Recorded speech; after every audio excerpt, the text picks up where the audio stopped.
The Orange Lounge with HKO Live. Welcome back. We are now going on into our topic time. We are dealing with a very important subject for all of us and for all homes where we are. Topic time, where we talk about what you think about. Home safety is being aware of and preventing potential dangers in your home that could cause injury, illness, or death. Some common home safety hazards include gas leakage, poisoning, falls, burns, drowning, strangulation, and suffocation. And so tonight on Topic Time, we are discussing how to maintain safety at home before, during, and after the Christmas festivities. Joining us in the studio tonight to do this is Mr. Innocent Asima. Mr. Asima is an international safety professional. He's worked for many organizations. We did a similar thing somewhere last year, and we thought it wise to try and repeat it for those of you who missed it, and also refresh our memories as well. So thank you for joining us on Topic Time. We are doing this all the way to 9:40. If you have a question concerning safety, please pull it through. Send it to us via 024 488 3008. And please do it early so that we can fuse that question in our discussion as well. Thank you, Mr. Asima, for joining us. How are you? Okay. So, Mr. Asima, thank you. You're most welcome to the studios of Radio Max since they moved here in June or July. That's the first time you're passing through. It's Akwaba. And thank you. Okay, so let's begin it this way. What are some basic safety precautions that we need to practice on a daily basis, but yet, because we are Ghanaians, we take it for granted and hardly do them? Okay, so there are quite a good evening once again to our cherished listeners. Safety is a very important thing, but because we are somebody says very wonderful people, some basic things that are important we tend to neglect them in our part of the world. Safety is a critical aspect of a daily life, and ensuring that the protection of individuals, families, and communities from harm. However, Ghana is like similar parts of this side of the world or on the continent of Africa. Safety is often overlooked, which leads to preventable accidents, illness, and losses. So we'll look at some of the frequently things that we neglect as Ghanaians from our part of the world. But let's look at some of the importance of safety, and then we'll look at why we neglect some of them. So the importance, one of them, we'll look at protection of life and property. Okay. When we take things correctly, we tend to protect the properties we own and then our lives as well. As we go along, some of these things, one day somebody asked, is safety in the Bible? And I said, yes, the Bible is full of a lot of safety issues and highlights the importance of safety when you get to the Bible. So safety measures minimize accidents and protect lives. Your scriptures will tell in the book of Proverbs, chapter number 27, verse 2 says that the prudent sees danger and takes refuge, but the simple keep going and they pay the penalty. It's the same in respect to us in our homes as safety. So the dangers are there, if we see or we don't see them, we end up paying the penalties for the things that we didn't actually pay attention to. The next thing that has to do with is our health and our well-being. It gives everybody to put in a position where you get yourselves healthy, and then you are also very good. It also helps us economic benefits. Once you are safe and you do the right things economically, it helps you. Safety practices reduce the costs associated with medical treatments, property damage, injuries, productivity injury due to injuries and even death. So you end up even saving when you practice safety very, very well. We also look at community stability. When there's always a safe environment, there's always harmony, and it also reduce crime and other things as well. So why is safety neglected? Despite the importance of safety, we in our part of the world neglect it. So the first thing is our cultural and our social attitudes. I'll break it down into three. Now we call it fatalism, or some would say fatalism. Now many people adopt a mindset of God will protect us, leading to a neglect of proactive safety measures. Yes, God will protect us. We believe in God. But if you are driving a car at top speed and you collide with an unmoving vehicle and there's an explosion, your chances of survival is very minimal. I always tell somebody, if you said, well, because God is there, so you jump from a 37th floor story building to come and hit the ground, will you shovel to collect your pieces? Because there are laws that God has put in the system. The law of gravity is there. So if you say because God will protect you, so you want to just create certain things knowingly, then God, you are putting God to test, and thou shalt not test the Lord your God. So you end up getting yourself into that challenge there. The next one also has to do with normalization of risk. Okay. Familiarization with unsafe practices, opening of fire or cooking doorways and making them seem less threatening. Somebody said, I've always been using this road. I know all the potholes in the road, so if I dodge one, I'll be able to drive through this place, so I can speed up as I do. And so we do that, and before you realize, that day it was no longer a speed potholes, it became a speed ramp. And before you realize, with speed ramp, instead of slowing down to climb the ramp, you bump into it, and then you end up falling. And we are guilty of some of those things most of the time. I remember once I was going towards Accra, I didn't know that on the Cape Coast route they had installed speed ramps over the night, because I had used the road in just about 2 days, so I knew the road was okay. And it was at dawn. I just got to the place.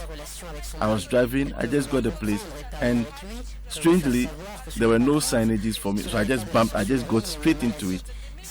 But because you had a notion that okay, this particular part, I just used it 2 days ago, so it should be the same. No, I bumped into it. I was fortunate, nothing happened, but it could have resulted in something else. And so we need to take note of. Then the next one is our cultural practices.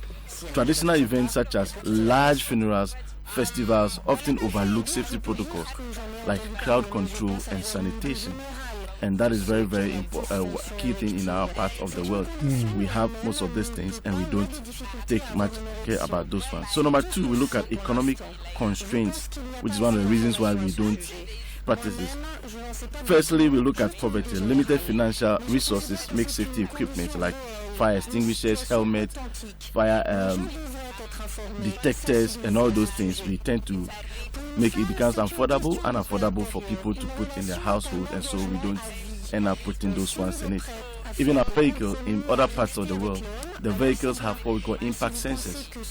So as is able to tell you that based on the speed at which you are going, the next available equipment or body in front of you with the speed you are going, you collide with it or you hit something, and then the sensor will just pick you, apply your brake, and then it will come onto your sensor on your dashboard, and you notice it, and you'll be able to slow down.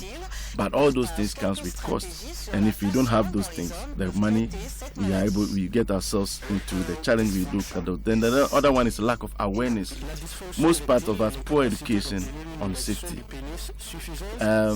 You hardly hear people even talking about safety when it comes to certain things in other parts of this country. You hardly even hear subjects discussed like safety on any of the radio stations. It's only when something is coming, when you are going to, when you are driving, slow down, when you are doing this, that's what we hear about. But safety is broad. Everything you do is about safety. When you're brushing your teeth, safety is involved. When you're cooking, safety is involved. When you're working, it's involved. When you are watching television in your living room, safety is involved. And so there are other dimensions of safety that needs to be brought up to the public domain to educate people so we can be able to know what we need to do and how we can prevent some of the things as well. Number 4, we look at infrastructure challenges, inadequate safety resources.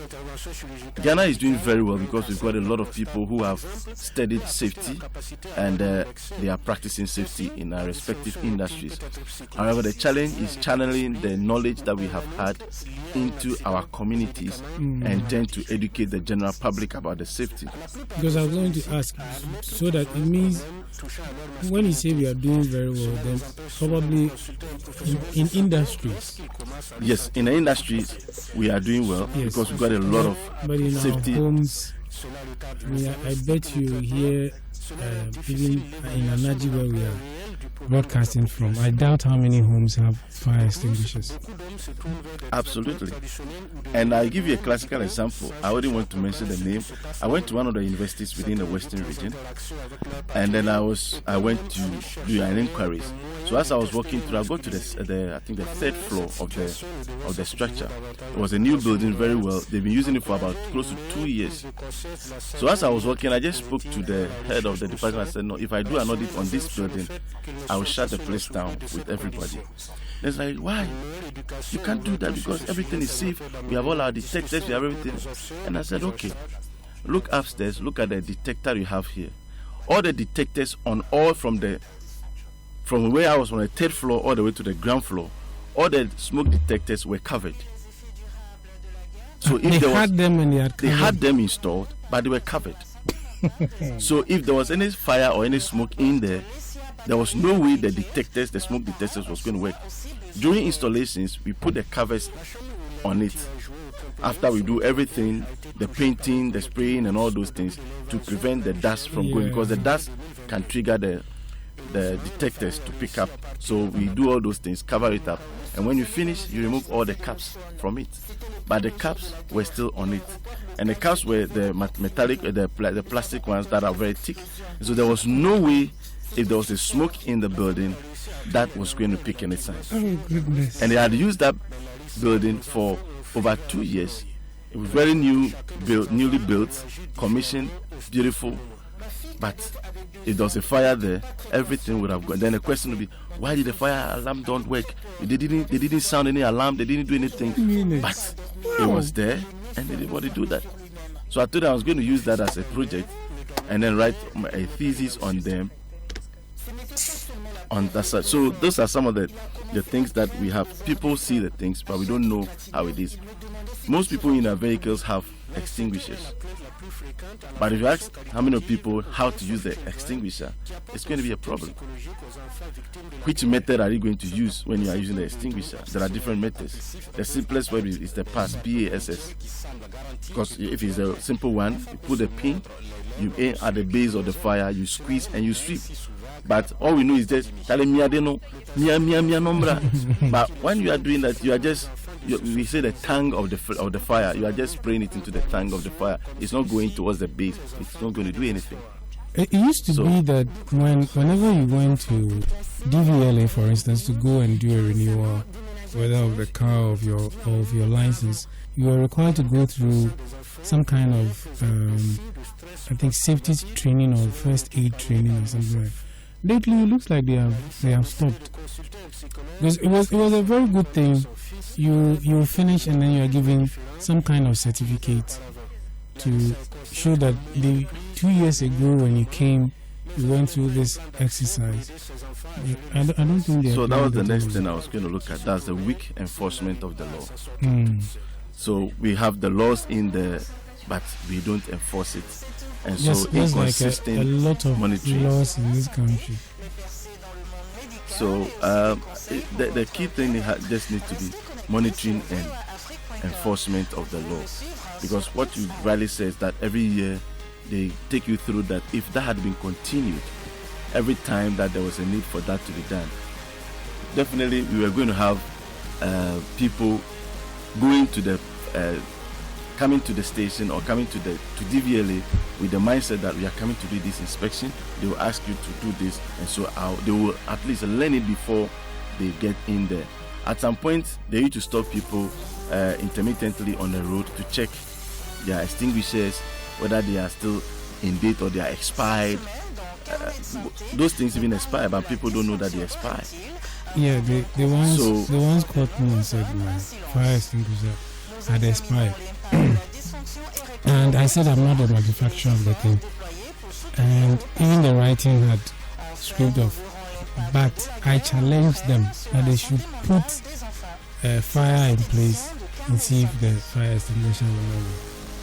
And they realized I was serious, so they allowed me to. You know that once if they had put you to test, once it's expired and then the systems with it are defected, it was not going to work. You do whatever it takes. It looks like this, and they themselves, they were not sure of how the whole thing will work. So, anyway,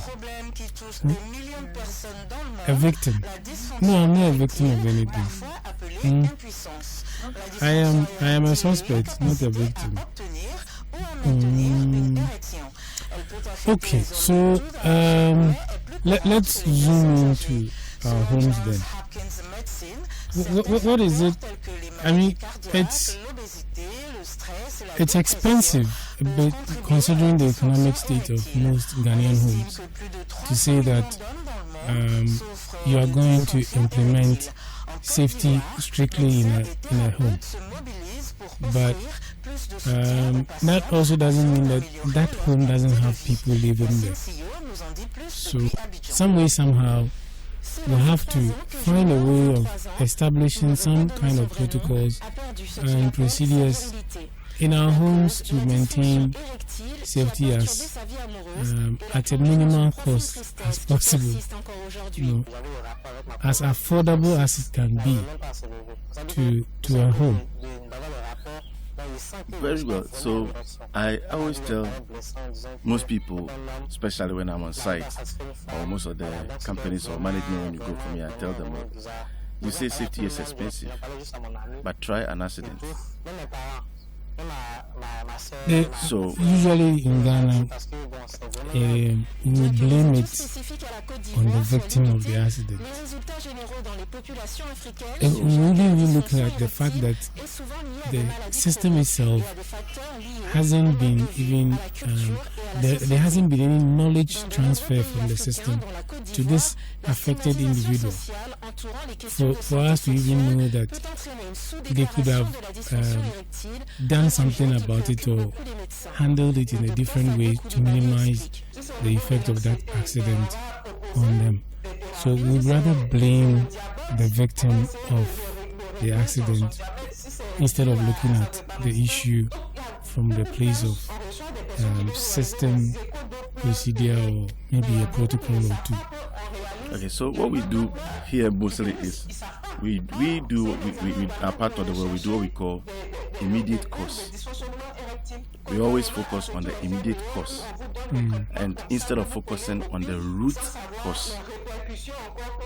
The immediate cause is what you can all see that probably the guy, the gentleman or the vehicle collided with the other one there. Immediate, we said the person was overspeeding. But we don't go beyond that to do the root cause of it. You find yourself, why is the vehicle overspeeding? Is it that the braking system are not good? when was the last time the vehicle went for maintenance, proper maintenance? What is the maintenance report saying? Is it the alignment of the vehicle or both vehicles? Is it the road nature? Most of our roads, you see the road as smooth as it is, but when you take a critical look, analyze the road nature, you see that the road, we see it as it is, but it's not on that standard. It bubbles. You get into, sometimes I drive on the Apollo Anaji Highway, and then the Akufado Highway. And then you're driving on, and they give you a speed limit, maybe 60 on the highway or 40 on the highway. And you get to the place, all of a sudden, the car just dips in and then jumps up again. Yeah. And that aspect of the road was done probably less than a month. That's like, I think one of them is at just before you get to the Shell filling station at Race Course. Race Course, yes. Yeah. And you have them on different levels. Probably the vehicle got to that point, had that effect. He knocked the other vehicle that was in front of. They say, this driver was speeding, that's why Okobo Okronetu. But the route started from somewhere. But we don't look at those things. We only look at the immediate, driver na bibi hanofi. So we look at those things, but we need to start going beyond the issue. And that's why most times when a vehicle gets, the police will tell you they take the two vehicles to DVLA to test the vehicles. To see whether they are in good conditions before the incident or after the incident, what had happened. And so we need to go look for the roots and just not look at the immediate cause. So in our homes, we want to look at some things that we need to focus on at the end of the day. So some tidbits, we'll look at quite a number of them, but we'll try to see if we can be able to cover all of them as we go along. Okay. So let's start look at in our homes our basic fires that we all know about. So we're focusing on the festive season as we get closer to the festivities. We will start decorating. As you start seeing, most places are beginning to be decorated now. So first, inspect your decorations. Let's check the lights and then the decorations, and check the cables and the bulbs for defects or brokenness in the cables before we use them. Most times when you get the Christmas trees and all that, they are folded and they are coiled into the boxes, and some of them have stayed for months before it gets to us here. And so the storage conditions have changed, and they're supposed to have been stored under certain conditions or certain temperatures, but we may not be able to do that in our part of the world. So unfortunately the storage conditions change, which affects the product quality.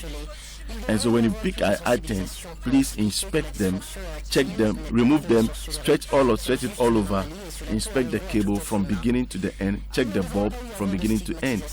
Ensure that if there is any damage, you don't use them. Because remember, once it's going to take any power from electricity, when there are breakages and all those things, it begins to heat up. And sometimes it just melts. It can melt and result in fires, and sometimes could result in shocks or electrocutions of people. So we need to take note on that one. The next thing is to avoid overloading our outlets, or we call it sockets. Okay.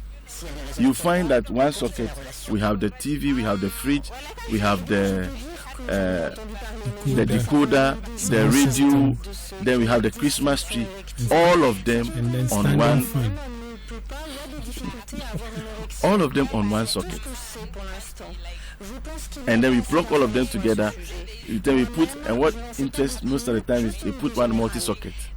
So the multi-socket has different ports on it. So one is at the top, one is at the side, one is on the, and one socket, multi-socket, is hosting about 5-10 different things. Yes. So what they usually do is they will have two main appliances connected to the multi-socket. Then they will have an external external board also connected to the multi-socket, and then it will continue like that.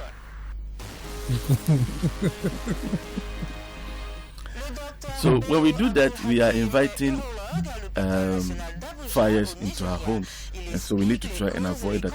If you need to do a work that where you need your power to get to is far away, that is where you need to plan for it. Check the cable. If it get to them, let them get a longer extended cable that will pick it from one source and take it to another. And this is one thing that happens most times. Most of the standard board we buy, the cable thickness are very, very, very small. Very, very small, and they are not meant to take the load we put them on. The quality is not there, but we buy them because that is the ones, the cheap ones are the ones we see mostly in our part of the world. When the cable thickness is supposed to be like maybe 3 millimeters or 3 mm or whatever it is, we would go and look for wrong ones and use them.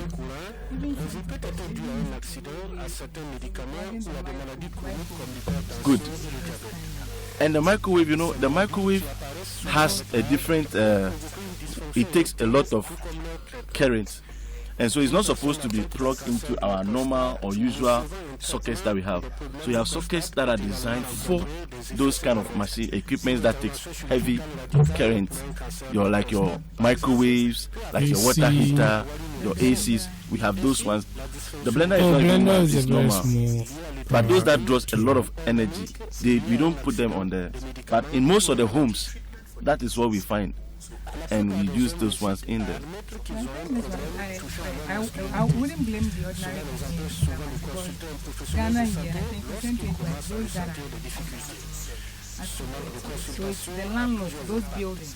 They have to make sure that they have this kind even them, you can't blame them. There are building inspectors in this country whose job it is to ensure that if it is cabling that is being done, the person doing the cabling is, these days they are all supposed to be certified to use the right size of cable in your buildings, in the wiring, in the right places for, because not see, like Innocent was saying, there are sockets that are designed and dedicated to high consuming appliances. So what you will have for a water heater or a regular heater, the old ones that we use that we'll put in a cup and all of that. Yes, those ones, they were not supposed to go into the regular 15 amp sockets. They were supposed to go into ones which were, yes, because its power consumption is far higher than the source it is picking from. So usually when you are designing a house, there are cables that you lay which are thicker and serves those ones. But these days we want everything in a cheaper mode. So if inspection was being done rightfully, you will realize that a lot of these things will not be happening. Because where you are building for a client who knows the standards, you will not be able to do some of these things. So you know that most homes that uses those appliances with the normal socket, Kakribia won't say na anami. We put the photo at the end socket now, papa, correct. No, you are using it. You are taking more from what it's supposed to give. So it's virtually what you do is overheating. So sometimes if the cable is there, when you touch some of the cables, you find that the cable is very hot. Yeah. Before you realize it melts and then there's a fire outbreak.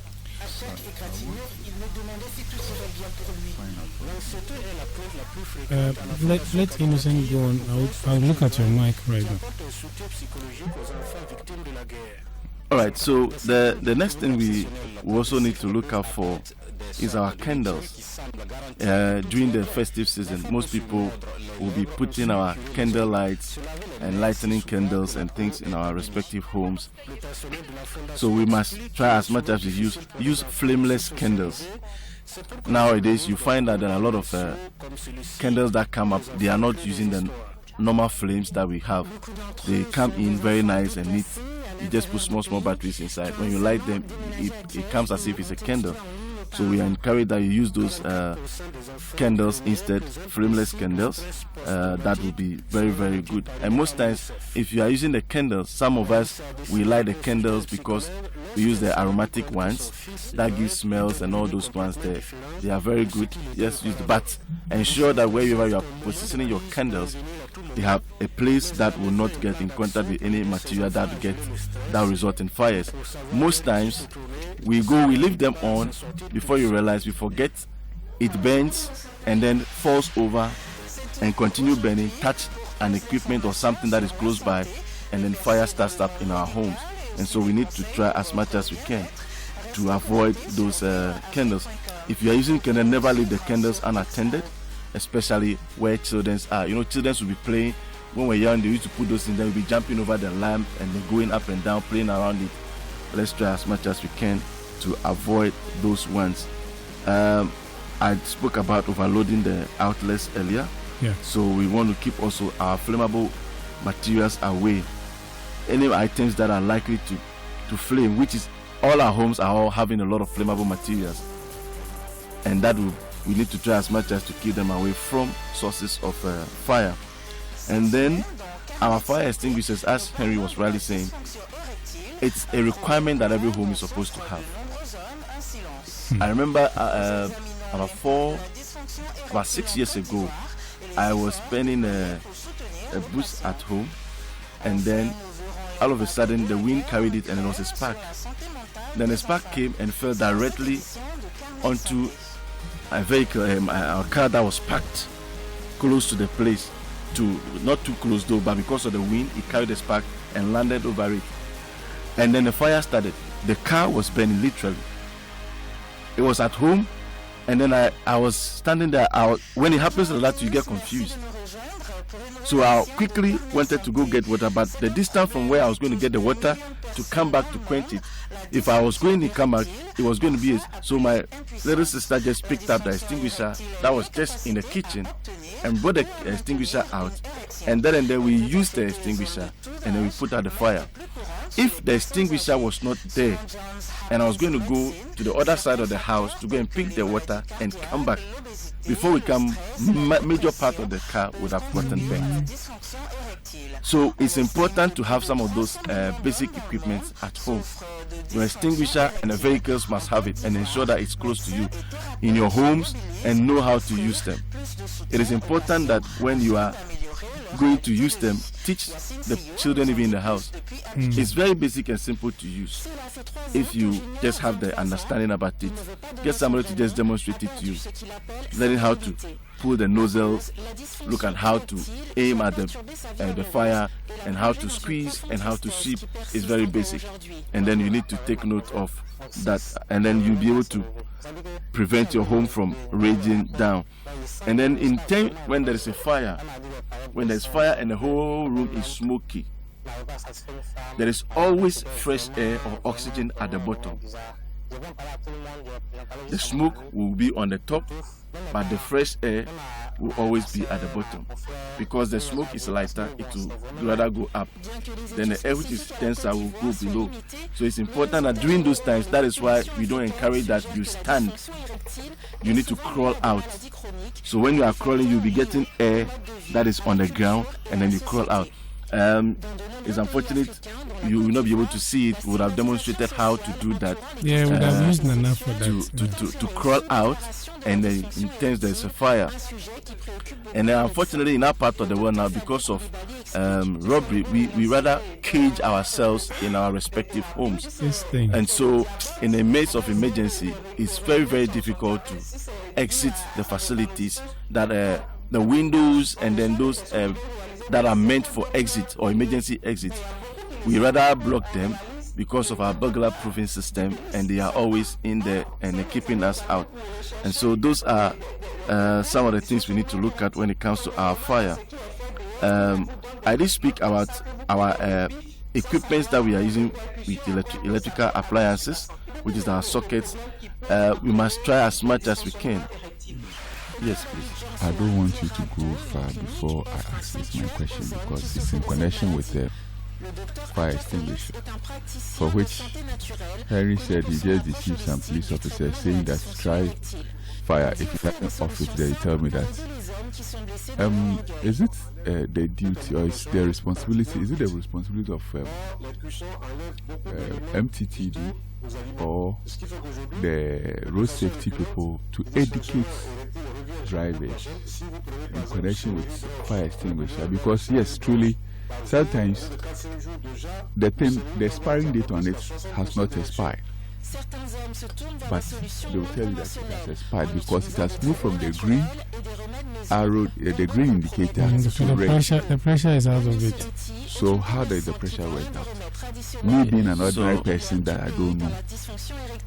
The pressure If I got pick it tired. up, The pressure got tired of your car and left. if I pick the whole the fire, the expiring date, it is there. It is going to expire in 2026. But I go to a police point. The policeman said no, because there is red here. It has moved from the green to the red, so it means that it has expired. I mean, a little bit. I think it's whose responsibility to let people know, and moreover, the product quality is also one of the factors that I think that they have to look at, because Ghana like buying dumping products. What is dumping product? Second-hand. It's not second hand. It's something that if the So manufacturer doesn't. maybe a lower grade. Low or grade. We something. have Lower yeah, grade. we call it a low grade product. I use a dumping product because something that they don't want to use it over there, and they want to even try their market. So they come and dump it. They come and dump it here. Yeah, we accept it to become dumping sites because there are certain products. I remember one of a colleague was buying some equipment for a church from China. Now he give the specs that he wants and tell them I want an American spec, even though he was bringing the product to Ghana. So he made the office buy the product from US on a US spec, and then it was manufactured to the US spec standard, and based on that he brought it in here. Now when he was buying directly from here or using a normal office here, the office, they just gave them the standard and everything. They just said, okay, we can produce this for you at this price. At that time, they were saying it was going to cost him $120,000 USD. When he went through the specs and said, this is the spec, I want US spec, the price came and it was $860,000 because of the standard and the quality he wants. They will we will get the same thing, the same features, looking as it's expected, but the quality will not be there. Now, when you said it has moved from the green gauge, the gauge from the green to the red. Now, inside the cylinder, inside the fire extinguisher are cylinders that pressurizes it. Is just like it operates just like a normal gas, but it's a small bottles that are inside it there, and they are the pressurized ones. So probably what could happen is during the tightening of it, it was good, but there's a slight leakage on it. So as the days goes by, it's leaking little by little, and then it gets empty. The leakage is very small, so you wouldn't be able to notice it yourself. So it can take you maybe 3-4 years before it empties. Or some of the time, so normally when you take the extinguishers, depending on the one you have, mostly the dry powder we have, every month pick your cylinder, check the gauge. If it's in a green, you are good to go. If it's moving, then you notice that initially the green, it was on the middle of the green. Now it is reducing towards the other side, so it gives you an indication. But the problem is, how many of us knows and understand this? So the education needs to go out for people to be aware of what is needed. Probably the road safety guys to do, the fire service people to be able to do the fire service, because every home is supposed to have it. It's a requirement. Even every house is supposed to have had a fire certificate. But ask yourself, even where you are staying now, you have no fire certificate of the building where you are renting. But it's a requirement that is supposed to be there. But we don't have it. And before even you are supposed to be given electricity, you're supposed to have produced those permits, the fire permit, to get water to your place. You must be able to get all those permits, because they need to look at all those service providers before they provide you other services. It's a requirement legally, but unfortunately we are not able to get most of those things enforce the requirement, because when you go to you ask the person to get all this. Mama asked me that I want to go and stay inside. What's your mama light? Because what's the fire certificate? Fire certificate, so fire phone over to and we ask ourselves all those kind of things. But all that they are asking us to do is to help protect us ourselves, and so it's important that we get some of those things done as is expected. So education-wise, from the DVLA, when you are going to renew it, as they be doing intermittent checks, I think the more they do that, everybody will get cautious about it and know that, well, before I'm going, I need to check. The other day they were doing it on the road. I think that was our last year or so. Everybody who was traveling on that road, on the STC lane, that was before they started the construction. They were there and they were stopping every vehicle, checking. So most vehicles who didn't have it, who didn't even know they don't have it, as they see the opposite vehicle will tell DVL4, but check where they stop and turn over and go and use an alternative route because they didn't have it. But if they have some people here, they have other people there. Even if you don't the STC one, you go and meet the routes there. So we need to educate more. The thing about that one is that, assuming that you are being caught at that point, that's okay, your fire extinguisher is not working, you don't have a first aid box, they give you the names and they are having some. The problem is something that you know that you can go and buy it at the market of 20 Ghana cedis. You see that they are selling at 40 Ghana cedis, which is outrageous. And moreover, I mean, why are they selling it for twice the price then? The question is unknown. It's a form of punishment. Oh, so like, what I'm saying, like when you are caught and they ask you to buy from them. We have some here, so buy. Oh, okay. So okay. I was expecting them that the price should be the same as the one. I mean, this is like another discussion which you have in relation to them. Yeah, for that one, okay, fine. But now I wanted also to find out. You're talking about the sockets. Most households, we use one socket that normally most households have the 15 amp socket. Yes, that we use for everything. 13, 15. So 15, then your socket at home takes 13 amps. So in every socket there's a fuse in it. Yes, that is 13 amps fuse. For the appliance itself. Okay. And then in addition to that, there is a main fuse in the distribution board. When will Ghana board decide to make sure that they are protecting the citizens by making sure that you are getting the right products at good quality? The right products are on the market, and then there are substandard products also on the market. So depending on who is providing the service for you, you either get one of the two. But the thing is, if I go to the electric shop right now, that I say I want this, and the person realizes that, you know, let's use the one at this place. That is why you don't have to go there by yourself. Go with a professional.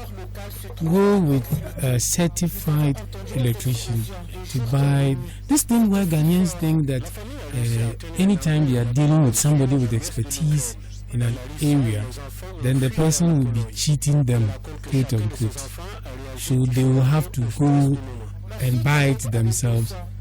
Look, there are people who, when you go and buy substandard stuff and bring that this is what you want to be used to fix your house, they will do that for you and take their money and go away. Like, so you see, maybe right now you see that something has been, like your socket, one of the sockets has been. Get an electrician to have a look at it and get you the right one to you. We have what we call the Energy Commission certifying people, electricians.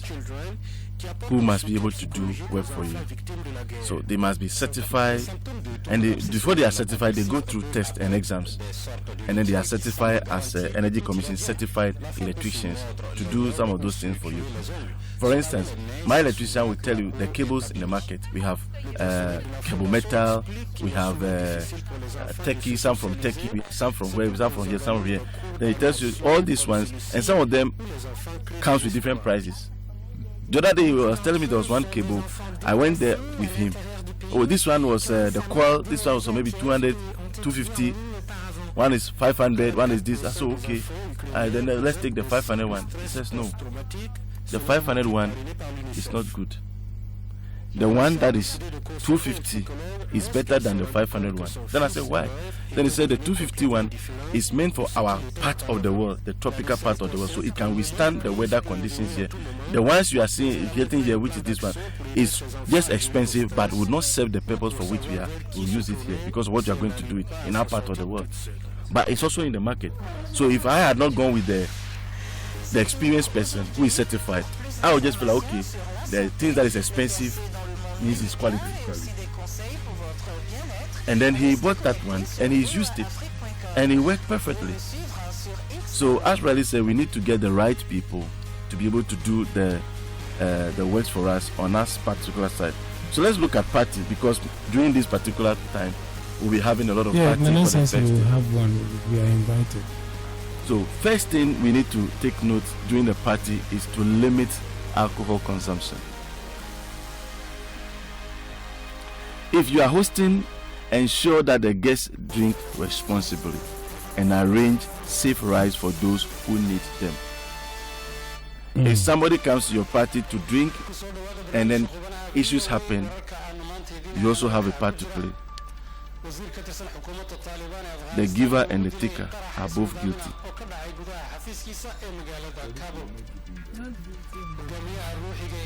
But it is important that if you are hosting parties, ensure that any possible get buses or people who will not drink to drive people back home. And people should not walk after drinking all along as they go. So let's take note of that one when you are hosting a party. Now, avoid overcrowding. Ensure your home is not overcrowded. The Uncles. Is it a threat to? Okay, so fancy is a time where everybody is happy, everybody is making excitement. But during those time, you also need to be very cautious. Somebody, because it's a crowd, somebody can fall to the ground and will be stampeded. And so you need to take note of it. And that is why sometimes you watch them and they encourage that some of the uncles, they arrange the people in certain order, children in front, the elderly in that sequence. But when they clash, that protection is on. And you see, if this group is coming here, Panya is coming here, this Yankee is coming, everybody comes together and that becomes a crowded situation. Before you realize, even people get missing. Then, Obinibayu, Obe announcement already do. We can't find this person, then a microphone is talking before we get to locate people. So during those particular times, you have to be very cautious as well. And during that time also, people, their best belongings also get missing. And so it's a crowd, so you need to take note of those particular things as well. But Mr. Inu, please, my question that I want to ask, it has to do with the kitchen stuff. Is it advisable to light a candle in the kitchen where you are using gas? Okay, so we'll be looking at kitchen. So let's move to kitchen safety now. Okay, so in the kitchen, we will start with one of our key things that we mostly use. Stay attentive while you are cooking. When you are cooking, holiday cooking often involves large volumes of things that we do. And so we are now, instead of doing for 2, maybe you are doing for 10. So we need to be careful or cautious about it. Don't leave the kitchen and the stove and everything unattended. Always ensure that you'll be there and you are always monitoring something. You might be cooking and you are boiling something, all of a sudden one day it will foam over and the oil will just bubble over and fall into the fire, and then it gets into a different scenario. So you must always keep attending to it. Now you want to keep flammable materials away, like the candle you are talking of. When you are using a gas, then you light candle. If it's not safe in our part of the world, a lot of things we do are very, very risky, because on the other side it will not have an issue, but in our part of our maintenance culture is very, very, very bad. So do you know that even the hose we use for our gas cylinders, it expires after some number of years? You're supposed to discard it and get another one. Even the regulator is also bad. So what we do is we wonder why a week now I try, because they wonder why a barry good. Why then I think that one too, it comes in different types, and it has no matter prices. the grade, it expires. Hey, It doesn't last forever. So yes. also like so how will I know that it has expired? I think each of them, most of them, there is embossed on the hose. But our problem is when you go buying it, how many yards? 2 yards, they cut for you. Probably where they are cutting for you, the inscription there is not there, but it's in a row, which is mostly embossed on the row that this is what's supposed to be. But if you're getting it mostly from the standard one, most of them is always written or embossed on it and labeled on it. If I'm getting you, then it means that the sellers are supposed to then, when they even cut a yard for you, indicate on it that you can use it for say 6 months or a year. The challenge is even the sellers don't even know where the expiry and inscriptions are. It's just like the because car tie. good when it's your car tie. I say I'm tired. Oh yeah, whom you say well fit. I say chat to us. All he needs is a tie to go. All the woman needs is the guy needs is a hose.